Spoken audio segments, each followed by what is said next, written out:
আহত তালাকপ্রাপ্ত ইন্সপেক্টর স্ত্রীকে বাঁচানোর জন্য ইন্টারভিউ ছাড়লেন। স্বামী ভাবতেও পারেননি আগে কি হতে চলেছিল। বন্ধুরা, এটি গুজরাটের সুরাট শহরের একটি সত্যি কাহিনী, যেখানে বসবাসকারী অভয় সিং গত 5 বছর ধরে তার জীবনের সবচেয়ে বড় স্বপ্নের পিছনে ছুটছিল, একটি স্থায়ী সরকারি চাকরি, যাতে ব্যর্থতা, বিদ্রূপ এবং ভাঙা সম্পর্কের কষ্ট শেষ হয়ে যায়। আজ সেই দিনটি ছিল। অজন এলাকা থেকে বেরিয়ে তাকে সিভিল লাইনে অবস্থিত ইন্টারভিউ সেন্টারে পৌঁছতে হতো। আজ যদি সে নির্বাচিত হতো, তবে তার জীবন সত্যিই বদলে যেতে পারত। সকাল থেকেই তার হৃৎস্পন্দন ছিল দ্রুত। সাদা শার্ট, ফাইলে সাজানো কাগজপত্র এবং চোখে এক বুক আশা, সবই প্রস্তুত ছিল। ঘর থেকে বের হওয়ার সময় সে আয়নায় নিজেকে দেখল এবং ধীরে ধীরে বলল, ব্যাস, আজ যেন সব ঠিক হয়ে যায়। কিন্তু জীবন কখনো সহজ পথে চলে না। 5 বছর আগে তার বিয়ে হয়েছিল নেহা সিংয়ের সাথে, এক তেজস্বী, আত্মসম্মানী এবং অত্যন্ত সাহসী মেয়ে, যার স্বপ্ন ছিল পুলিশে যাওয়ার। বিয়ের পর দুজনে একসাথে স্বপ্ন দেখেছিল, কিন্তু ধীরে ধীরে অহংকার এবং ভুল বোঝাবুঝি বাড়তে থাকল। ছোট ছোট কথা থেকে শুরু হওয়া ঝগড়া দূরত্বে বদলে গেল এবং শেষ পর্যন্ত তালাক হয়ে গেল। বিচ্ছেদের পর নেহা নিজেকে পুরোপুরি কাজে ডুবিয়ে দিল এবং ইন্সপেক্টর হয়ে গেল। অন্যদিকে অভয় ব্যর্থতার বোঝার নিচে চাপা পড়ে যেতে থাকল। দুজনেই একে অপরের সাথে সব সম্পর্ক ছিন্ন করে দিয়েছিল। আজ অভয় সেই শহরেই নিজের ভবিষ্যতের খোঁজে যাচ্ছিল, যেখানে তার অতীত জীবনের প্রতিটি স্মৃতি জড়িয়েছিল। রাস্তায় ট্রাফিক স্বাভাবিক ছিল, কিন্তু সে বারবার ঘড়ি দেখছিল। দেরি হওয়ার মানে আবার 1 বছরের অপেক্ষা। তখনই হঠাৎ সামনে গাড়ির লম্বা লাইন দেখা গেল। হর্নের শব্দ বেড়ে গেল এবং মানুষ গাড়ি থেকে নেমে সামনে উঁকি দিতে লাগল। অভয় বিড়বিড় করে বলল, এখন আবার কি হলো? সে গাড়ি ধীরে ধীরে আগে বাড়াল। ভিড় রাস্তার মাঝখানে জমা হয়েছিল। কিছু মানুষ মোবাইল বের করে ভিডিও করছিল, কেউ কেউ দাঁড়িয়ে তামাশা দেখছিল। কারো গলাল আওয়াজ এলো, স্কুটি আরোহীকে ট্রাকে ধাক্কা দিয়েছে, অবস্থা খুব খারাপ। অভয়ের হৃৎপিণ্ড এক মুহূর্তের জন্য থমকে গেল, কিন্তু সে নিজেকে বোঝালো, আমার দেরি হচ্ছে, কেউ না কেউ তো সাহায্য করেই দেবে। তবুও না জানি কেন সে গাড়িটি পাশে থামালো। হয়তো মনুষ্যত্ব, হয়তো অস্থিরতা, অথবা হয়তো ভাগ্য তাকে সেখানেই টেনে এনেছিল। সে ভিড় ঠেলে সামনে এগিয়ে গেল এবং পরের মুহূর্তেই তার নিঃশ্বাস যেন আটকে গেল। রাস্তায় এক নারী রক্তে ভেজা অবস্থায় পড়েছিল। তার স্কুটিটি অনেকটা দূরে ঘষতে গিয়ে দুমড়ে মুচড়ে পড়েছিল। উর্দির ওপর রক্তের দাগ ছড়িয়ে পড়েছিল, চুল এলোমেলো, মুখ ধুলো আর রক্তে ঢাকা। কিন্তু সেই মুখটি অভয়ের কাছে অজানা ছিল না। নেহা! তার ঠোঁট থেকে কথাগুলো ঠিকমতো বের হতে পারল না। সে হাঁটুর ওপর ভর দিয়ে সেখানেই বসে পড়ল। এটি সেই নেহাই ছিল, তার তালাকপ্রাপ্ত স্ত্রী, ইন্সপেক্টর নেহা সিং। নেহার চোখ বন্ধ ছিল, নিঃশ্বাস ছিল খুব ধীর। তার মাথা থেকে অনবরত রক্ত বইছিল। আশেপাশে দাঁড়িয়ে থাকা মানুষগুলো শুধু গল্প করছিল, পুলিশ মনে হচ্ছে, কেউ অ্যাম্বুলেন্সকে ফোন করো, ভিডিও করো, ভাইরাল হবে। অভয়ের পুরো শরীর কাঁপছিল, মস্তিষ্ক শূন্য হয়ে গিয়েছিল। তার মনেই থাকল না যে সে ইন্টারভিউ দিতে যাচ্ছিল। শুধু সামনে সেই নারী পড়েছিল, যার সাথে সে একদিন পুরো জীবন কাটানোর শপথ নিয়েছিল এবং যাকে সে নিজেই নিজের জীবন থেকে বের করে দিয়েছিল। সে কাঁপা হাতে নেহার মুখটা তুলল। নেহা, শুনতে পাচ্ছ? চোখ খোলো। কোনো উত্তর নেই। সেই মুহূর্তে অভয়ের ভেতরে কিছু একটা ভেঙে গেল। সে ভিড়ের দিকে রাগের সাথে তাকাল। কেউ সাহায্য কেন করছো না? দাঁড়িয়ে দাঁড়িয়ে তামাশা দেখছ? কিন্তু কেউ এগিয়ে এলো না। অভয় 1 সেকেন্ড সময় নষ্ট না করে নেহাকে তোলার চেষ্টা করল। তার শরীর নিস্তেজ হয়ে গিয়েছিল, রক্ত তার পোশাকে ছড়িয়ে পড়ছিল। তবুও সে পুরো শক্তি দিয়ে তাকে নিজের গাড়ির পেছনের সিটে শুইয়ে দিল। কেউ বলল, ভাই, অ্যাম্বুলেন্স আসতে দাও। অভয় চিৎকার করে বলল, ততক্ষণে মরে যাবে। সে ড্রাইভিং সিটে বসল এবং পুরো গতিতে গাড়ি হাসপাতালের দিকে ছোটাল। সিগন্যাল, ট্রাফিক, নিয়ম সবকিছু সেই মুহূর্তে অর্থহীন ছিল। তার কানে শুধু নিজের হৃৎস্পন্দন আর নেহার ধীর নিঃশ্বাসের শব্দ প্রতিধ্বনিত হচ্ছিল। যেতে যেতে সে রিয়ারভিউ মিরারে দেখল, নেহা একদম শান্ত হয়ে পড়ে আছে। নেহা, কিছু বলো প্লিজ। তার কণ্ঠস্বর ভেঙে গেল। হাসপাতালে পৌঁছতেই সে গাড়ি থেকে বাইরে লাফিয়ে নামল। দরজা খুলে জোরে চিৎকার করে বলল, ডাক্তারবাবু জলদি আসুন, অ্যাক্সিডেন্ট কেস। নার্স এবং ওয়ার্ড বয়রা স্ট্রেচার নিয়ে ছুটে এলো। নেহাকে দ্রুত ভেতরে নিয়ে যাওয়া হলো। ডাক্তাররা অবস্থা দেখে বললেন, মাথায় গভীর চোট লেগেছে, অনেক রক্তক্ষরণ হয়েছে, দ্রুত অপারেশন করতে হবে। অভয় দরজার বাইরে দাঁড়িয়ে কাঁপছিল। একজন ডাক্তার বাইরে এসে জিজ্ঞেস করলেন, আপনি রোগীর কে হন? এই প্রশ্ন শুনে অভয় কয়েক সেকেন্ড চুপ করে থাকল। তার গলায় শব্দগুলো আটকে গেল। কাগজপত্রে সে এখন তার কেউ ছিল না, কিন্তু মনে মনে সে ধীর কণ্ঠে বলল, স্বামী। ডাক্তার ফর্মটি তার দিকে বাড়িয়ে দিলেন। এটা সাইন করুন। ঝুঁকি আছে, তবে অপারেশন জরুরি। অভয়ের হাত কাঁপছিল। সে না পড়েই সই করে দিল। সেই সময় তার নজর দেয়ালে লাগানো ঘড়ির ওপর পড়ল। ইন্টারভিউ শুরু হতে মাত্র 10 মিনিট বাকি ছিল। সে এক মুহূর্তের জন্য পাথরের মতো দাঁড়িয়ে রইল, কারণ সেই মুহূর্তে সে অনুভব করল যে সে নিজের জীবনের সবচেয়ে বড় ইন্টারভিউটি হারিয়ে ফেলেছে। কিন্তু অদ্ভুত বিষয় হল, সেই সময় তার মনে ইন্টারভিউ হারানোর কষ্ট ছিল না, বরং অপারেশন থিয়েটারের দরজার ওপাশে শুয়ে থাকা নেহার নিঃশ্বাসের চিন্তা ছিল। সে প্রথমবার বুঝতে পারল যে কিছু সম্পর্ক কাগজ দিয়ে শেষ হয়ে গেলেও মন থেকে শেষ হয় না। হাসপাতালের করিডোরের চেয়ারে বসতেই তার হাত বুড়িভাবে কাঁপতে লাগল। কিছুক্ষণ আগেও সে নিজের ভবিষ্যতের স্বপ্ন দেখছিল, আর এখন সেই মানুষটি নিজের অতীত জীবনকে বাঁচানোর জন্য ভগবানের কাছে প্রার্থনা করছিল। অপারেশন থিয়েটারের বাইরে লাল বাতি জ্বলছিল। প্রতি সেকেন্ড যেন 1 বছর হয়ে কাটছিল। অভয়ের চোখের সামনে বারবার সেই দৃশ্যটিই ভাসছিল। রাস্তায় রক্তে ভেজা নেহা, তার বন্ধ চোখ এবং ভিড়ের নির্দয় মুখ। সে দুহাত দিয়ে নিজের মাথা চেপে ধরল। আমি তাকে এই অবস্থায় কিভাবে ফেলে যেতে পারতাম? সে বিড়বিড় করে বলল। তখনই এক নার্স বাইরে এসে বললেন, রক্তের খুব প্রয়োজন, রোগীর গ্রুপ ও নেগেটিভ, খুব কম পাওয়া যায়। অভয় সাথে সাথে দাঁড়িয়ে গেল। আমার পরীক্ষা করে দেখুন, যা লাগবে আমি দেব। কিছুক্ষণের মধ্যেই রিপোর্ট এলো, তার রক্ত মিলে গেছে। এক মুহূর্ত চিন্তা না করে সে রক্ত দেওয়ার জন্য শুয়ে পড়ল।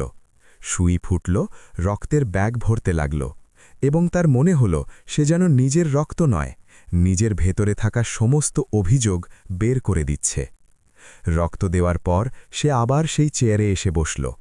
শরীর দুর্বল ছিল, কিন্তু চোখে এক অদ্ভুত শান্তি ছিল, যেন সে সঠিক সিদ্ধান্ত নিয়েছে। সেই সময় তার ফোনে অনবরত কল আসতে লাগল, ইন্টারভিউ সেন্টার থেকে, অজানা নাম্বার থেকে, বন্ধুদের থেকে। কিন্তু সে ফোন সাইলেন্ট করে দিল। এখন সে কারো সাথে কথা বলার মতো অবস্থায় ছিল না। তাকে শুধু একটি শব্দ শুনতে হতো ডাক্তারের কাছ থেকে, যে নেহা বিপদমুক্ত। সময় ধীরে ধীরে গড়াতে থাকল। 2 ঘন্টা, 3 ঘন্টা, সে বুঝতেই পারল না কখন দিন গড়িয়ে সন্ধ্যা হয়ে এলো। এরই মধ্যে তার মাথায় পুরনো স্মৃতিগুলো ভিড় করতে লাগল। বিয়ের শুরুর দিনগুলো, ছোট ছোট আনন্দ, নেহার হাসি, তার রাগ, তার জেদ, সব কিছু যেন সামনে জীবন্ত হয়ে উঠল। তার মনে পড়ল, নেহা সবসময় বলতো, তুমি শুধু হার মেনো না, একদিন সব ঠিক হবে। আর সেই নেহা আজ জীবন ও মৃত্যুর মাঝখানে ঝুলছে, অথচ সে নিজে তাকে আগলে রাখতে পারেনি। অভয়ের চোখ দিয়ে নিঃশব্দে জল পড়তে লাগল। সে প্রথমবার স্বীকার করল যে দোষ শুধু নেহার ছিল না, তারও ছিল। অহংকার দুজনকে আলাদা করে দিয়েছিল। তখনই অপারেশন থিয়েটারের লাল বাতি বন্ধ হল এবং দরজা খুলল। অভয় এক ঝটকায় দাঁড়িয়ে পড়ল। ডাক্তার বাইরে এলেন, মুখে ক্লান্তি ছিল, কিন্তু অস্থিরতা ছিল না। অপারেশন সফল হয়েছে, তিনি বললেন, তবে রোগী এখনও পুরোপুরি বিপদমুক্ত নন। আগামী 24 ঘণ্টা খুব গুরুত্বপূর্ণ। অভয়ের চোখ দিয়ে স্বস্তির জল বেরিয়ে এলো। তার মনে হলো যেন কেউ তার বুক থেকে বিশাল এক পাথর সরিয়ে দিয়েছে। সে বারবার ডাক্তারকে ধন্যবাদ জানাতে লাগল। ডাক্তার শুধু বললেন, আপনি সময় মতো নিয়ে এসেছেন, নইলে দেরি হয়ে যেত। এটি শুনতেই অভয়ের ভেতরে এক অদ্ভুত যন্ত্রণা হলো। যদি সে ইন্টারভিউয়ের লোভে সামনে এগিয়ে যেত, তবে হয়তো আজ সব শেষ হয়ে যেত। কিছুক্ষণ পর নেহাকে আইসিইউতে শিফট করা হলো। কাঁচের ওপাশে সে মেশিনে ঘেরা, ব্যান্ডেজে মোড়ানো, একদম নিষ্পন্দ হয়ে পড়েছিল। অভয় কাঁচের ওপর হাত রাখল। তুমি সবসময় বলতে যে আমি দুর্বল, কিন্তু দেখো, আজ আমি তোমাকে ছেড়ে যাইনি, সে ধীরে ধীরে বলল, যেন নেহা শুনতে পাচ্ছে। আইসিইউর বাইরে বসে থাকতে থাকতে রাত হয়ে গেল। হাসপাতালের হালকা হলুদ আলো, ওষুধের গন্ধ আর মেশিনের বিপ বিপ শব্দের মাঝে সময় যেন থমকে গিয়েছিল। প্রায় মাঝরাতে একটি পুলিশ জিপ হাসপাতালের সামনে এসে থামল। 2 জন সিপাহী এবং একজন নারী অফিসার ভেতরে এলেন। তারা সোজা রিসেপশনে জিজ্ঞেস করতে করতে আইসিইউর দিকে এগিয়ে এলেন। ইন্সপেক্টর নেহা সিংয়ের অ্যাক্সিডেন্ট কেস, তারা বললেন। অভয় তাদের আসতে দেখে এক মুহূর্তের জন্য ঘাবড়ে গেল। নারী অফিসার তাকে ওপর নিচ দেখলেন এবং জিজ্ঞেস করলেন, আপনি কে? অভয় ধীর গলায় বলল, আমি অভয়। শব্দগুলো আবার তার গলায় আটকে গেল। সে স্বামী বলতে চাইছিল, কিন্তু তালাকের সত্য তার ঠোঁটকে আটকে দিচ্ছিল। অবশেষে সে বলল, আমি ওনাকে হাসপাতালে নিয়ে এসেছি। অফিসারের মুখ কিছুটা নরম হল। খুব ভালো করেছেন আপনি, নইলে না জানি কি হতো, তিনি বললেন। সিপাহীরা জানালো যে নেহা একটি গুরুত্বপূর্ণ কেসের প্রয়োজনে যাচ্ছিল এবং হয়তো কেউ হঠাৎ ব্রেক কষায়, তার ভারসাম্য বিগড়ে যায় এবং পেছন থেকে আসা ট্রাক ধাক্কা দেয়। শোনামাত্রই অভয়ের মনে ভয়ের ঢেউ খেলে গেল। যদি এটি শুধু দুর্ঘটনা না হতো? কিন্তু সে সাথে সাথে সেই চিন্তা ঝেড়ে ফেলল। এখন সবচেয়ে জরুরি ছিল নেহার বেঁচে থাকা। রাতের নিস্তব্ধতায় হাসপাতাল আরও শান্ত হয়ে গেল। চেয়ারে বসে থাকতে থাকতে অভয়ের চোখ বন্ধ হয়ে আসছিল, কিন্তু প্রতিবার সে চমকে জেগে উঠছিল। পাছে ডাক্তার ডেকে না ফেলেন, পাছে নেহার কিছু হয়ে না যায়। সে সারা রাত এক মুহূর্তের জন্য শান্তিতে কাটাতে পারল না। সকালের হালকা আলো জানালা দিয়ে ভেতরে আসতেই তার মনে হল একটি পুরো জীবন যেন এই এক রাতেই কেটে গেছে। সকাল প্রায় ৮টার দিকে এক নার্স বাইরে এসে বললেন, রোগীর হালকা জ্ঞান ফিরছে, তবে শুধু একজন ব্যক্তিই ভেতরে যেতে পারেন। অভয়ের হৃৎপিণ্ড জোরে কাঁপতে লাগল। সে ধীরে ধীরে আইসিইউর দরজার দিকে গেল, যেন প্রতিটি পদক্ষেপ কোনো অজানা সিদ্ধান্তের দিকে এগিয়ে যাচ্ছিল। দরজা খুলল, সে ভেতরে গেল এবং মেশিনের শব্দে সে দেখল নেহার চোখের পাতা হালকা কাঁপছে, যেন অন্ধকার থেকে বেরিয়ে আসার চেষ্টা করছে। অভয় কয়েক কদম দূরেই দাঁড়িয়ে গেল। তার পা যেন মাটির সাথে লেপ্টে গিয়েছিল। সামনে সেই নেহাই ছিল, শক্তিশালী এবং জেদি, কিন্তু এই সময় একদম অসহায়, মেশিনের ওপর নির্ভরশীল, ব্যান্ডেজে মোড়ানো। সে খুব ধীরে বলল, নেহা। আওয়াজ এতটাই নিচু ছিল যে হয়তো সে নিজেও ঠিকমতো শুনতে পায়নি। নেহার চোখের পাতা আবার নড়ল, ঠোঁট কাঁপল, কিন্তু আওয়াজ বেরোল না। অভয় সাথে সাথে তার কাছে গেল এবং সাবধানে তার হাতটি ধরে নিল, ঠান্ডা, দুর্বল, কিন্তু জীবন্ত। সেই স্পর্শের সাথেই যেন বছরের পর বছরের দূরত্ব হঠাৎ মিটে গেল। নেহা অনেক কষ্টে চোখ আধা খুলল। ঝাপসা নজরে সে সামনে দাঁড়িয়ে থাকা ব্যক্তিকে দেখল এবং তার চোখে চেনার এক হালকা আভা ফুটে উঠল। হয়তো সে আশা করেনি যে জ্ঞান ফেরার পর সবচেয়ে আগে সে অভয়কে দেখবে। তার ঠোঁট কাঁপল এবং ভাঙা গলায় আওয়াজ বের হল, তুমি। সেই একটি শব্দে অবাক হওয়ার ভঙ্গিও ছিল, আবার লুকানো আপনত্বও ছিল। অভয়ের চোখ ভরে এলো। সে হাসার চেষ্টা করে বলল, কিছু বলো না, ডাক্তার নিষেধ করেছেন। কিন্তু নেহার নজর তার ওপর থেকে সরছিল না, যেন সে বিশ্বাস করতে চাইছিল যে সে সত্যি সামনে আছে। কিছুক্ষণের মধ্যেই তার চোখ দিয়ে জল পড়তে লাগল। মেশিনের বিপিং শব্দ বেড়ে গেল। অভয় ঘাবড়ে গেল। কেঁদো না, সব ঠিক আছে, তুমি নিরাপদ, সে দ্রুত বলল। নেহা খুব ধীরে জিজ্ঞেস করল, আমাকে এখানে কে নিয়ে এসেছে? অভয়ের হৃৎপিণ্ড জোরে ধুকপুক করে উঠল। সে নজর নামিয়ে নিল, তারপর বলল, আমি রাস্তায় ছিলাম, তোমাকে দেখতে পেলাম। নেহা চোখ বন্ধ করে নিল, যেন কথাটি বোঝার চেষ্টা করছে। তারপর তার নজর অভয়ের শার্টে লেগে থাকা শুকনো রক্তের দাগের উপর পড়ল। সেই মুহূর্তে সে সত্যটা আঁচ করতে পারল। তার চোখে কষ্টের সাথে অনুশোচনা নেমে এলো। সে ফিসফিস করে জিজ্ঞেস করল, তোমার ইন্টারভিউ? অভয় সাথে সাথে কথা এড়াতে চাইল, ছাড়ো, ওসব পরে হবে। কিন্তু নেহা বুঝে গিয়েছিল। তার গালে আরও এক ফোঁটা জল গড়িয়ে পড়ল। আমার জন্য? শব্দগুলো অসম্পূর্ণ রয়ে গেল। অভয় তার হাত চেপে ধরল। এমন কোনো কথা নয়, তুমি ঠিক আছো, ব্যাস এটাই জরুরি। আইসিইউতে কিছুক্ষণ নীরবতা বজায় রইল। অবশেষে নেহা ধীরে বলল, আমি ভেবেছিলাম তুমি হয়তো আমাকে দেখতেও চাইবে না। তার কণ্ঠে বহু বছরের কষ্ট ছিল। অভয়ের কাছে কোনো সহজ উত্তর ছিল না। সত্যি তো এটাই যে সেও এটাই ধরে নিয়েছিল যে এখন দুজনের জগৎ আলাদা হয়ে গেছে। তখনই নার্স ভেতরে এলেন। ব্যাস আর 2 মিনিট, তিনি বললেন। অভয় পিছিয়ে আসতে লাগল, কিন্তু নেহা দুর্বল হাতে তার আঙুলগুলো আঁকড়ে ধরল। ধরাটা খুব হালকা ছিল, কিন্তু তাতে ভয় পরিষ্কার ছিল, যেন সে আর একা হতে চায় না। অভয় ঝুঁকে পড়ে বলল, আমি বাইরেই আছি, কোথাও যাচ্ছি না। নেহার চোখের পাতা ধীরে ধীরে বন্ধ হয়ে গেল এবং তার মুখে এক হালকা শান্তি নেমে এলো। হয়তো তার বিশ্বাস হয়ে গিয়েছিল যে এইবার সে সত্যিই একা নয়। অভয় বাইরে এসে চেয়ারে বসে পড়ল। তার মনে শান্তি এবং কষ্ট দুটোই একসাথে ছিল। তার মনে হচ্ছিল যে ভাগ্য তাদের আবার মুখোমুখি দাঁড় করিয়ে দিয়েছে। কিছুক্ষণ পর সেই নারী পুলিশ অফিসার তার কাছে এলেন। তিনি গম্ভীর স্বরে বললেন, যদি আপনি সময় মতো না আনতেন তবে বাঁচানো কঠিন ছিল। অভয় চুপচাপ মাথা নিচু করে নিল। অফিসার কিছুক্ষণ তাকে দেখতে থাকলেন, তারপর বললেন, ইন্সপেক্টর নেহা সিং বাইরে থেকে খুব শক্তিশালী, কিন্তু ভেতর থেকে খুব একা। এটি শুনে অভয়ের ভেতরে কিছু একটা বিঁধল। সে অনুভব করল যে বিচ্ছেদের পর সে কখনো এটা জানার চেষ্টাই করেনি যে নেহা কোন অবস্থায় বেঁচে আছে। দিন ধীরে ধীরে কাটতে থাকল।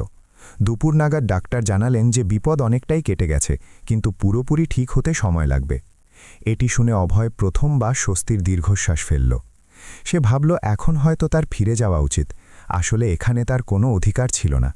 কিন্তু যেই সে উঠে চলে যেতে উদ্যত হল, তার পা থেমে গেল। কাচের ওপাশে শুয়ে থাকা নেহার ছবি সামনে ভেসে এলো, দুর্বল, একা এবং তারই ওপর ভরসা করে থাকা। সে আবার চেয়ারে বসে পড়ল। যতক্ষণ না পুরোপুরি ঠিক হয়ে যাচ্ছে আমি এখানেই থাকব, সে নিজেকে বলল। এই সিদ্ধান্তটি মস্তিষ্ক থেকে নয়, মন থেকে নেওয়া হয়েছিল। সন্ধ্যা হতে হতে ডাক্তার জানালেন যে রোগী এখন বিপদমুক্ত এবং শীঘ্রই ওয়ার্ডে শিফট করে দেওয়া হবে। এটি শুনে অভয়ের চোখ ভিজে এলো। তার মনে হলো যেন সে কোনো এক লম্বা অন্ধকার সুড়ঙ্গ থেকে বেরিয়ে এসেছে। কিন্তু আসল ঝড় এখনও বাকি ছিল। সেই সময় হাসপাতালের গেটে একটি কালো গাড়ি এসে থামল। যেখান থেকে নামা লোকটি শুধু নেহারই নয়, অভয়ের জগতও বদলে দিতে চলেছিল।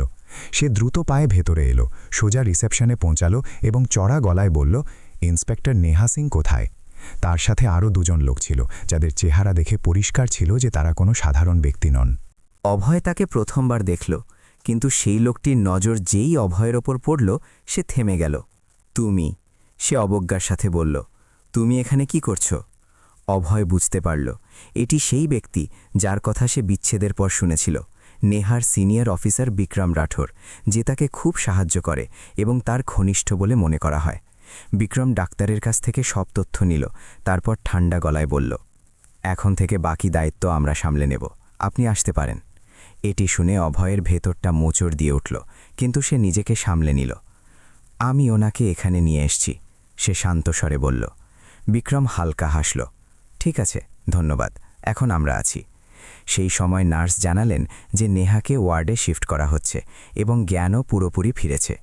বিক্রম সাথে সাথে ভেতরে যেতে লাগল, কিন্তু নেহা তাকে দেখা মাত্রই তার নজর অস্থিরভাবে অন্য কাউকে খুঁজতে লাগল। কয়েক সেকেন্ড পর তার নজর দরজায় দাঁড়িয়ে থাকা অভয়ের উপর গিয়ে স্থির হল। তার মুখে স্বস্তি পরিষ্কার দেখা গেল। সে দুর্বল কণ্ঠে বলল, অভয়, থামো। এটি শুনে ঘরে নীরবতা নেমে এলো। বিক্রমের মুখ শক্ত হয়ে গেল। অভয় ধীরে ধীরে ভেতরে এলো। নেহার চোখে জল ছিল। তুমি জেগেছিলে কেন? সে জিজ্ঞেস করল। অভয়ের কাছে উত্তর ছিল না। সে শুধু এটুকুই বলতে পারল, এখন তুমি ঠিক আছো তাই। নেহা মাথা নাড়াল। না, তুমি বুঝছ না। সে অনেক কষ্টে হাত বাড়িয়ে অভয়ের আঙুল ধরে নিল। যদি তুমি না থাকতে তবে আমি আজ বেঁচে থাকতাম না। তার শব্দগুলো ভেঙে যাচ্ছিল, কিন্তু প্রতিটি শব্দ সরাসরি হৃদয়ে পৌঁছচ্ছিল। ঘরের সবাই চুপ ছিল। বিক্রম মাঝখানে কথা বলতে চাইলেন, কিন্তু নেহা প্রথমবার কড়া সুরে বলল, দয়া করে আমাদের একা ছেড়ে দিন।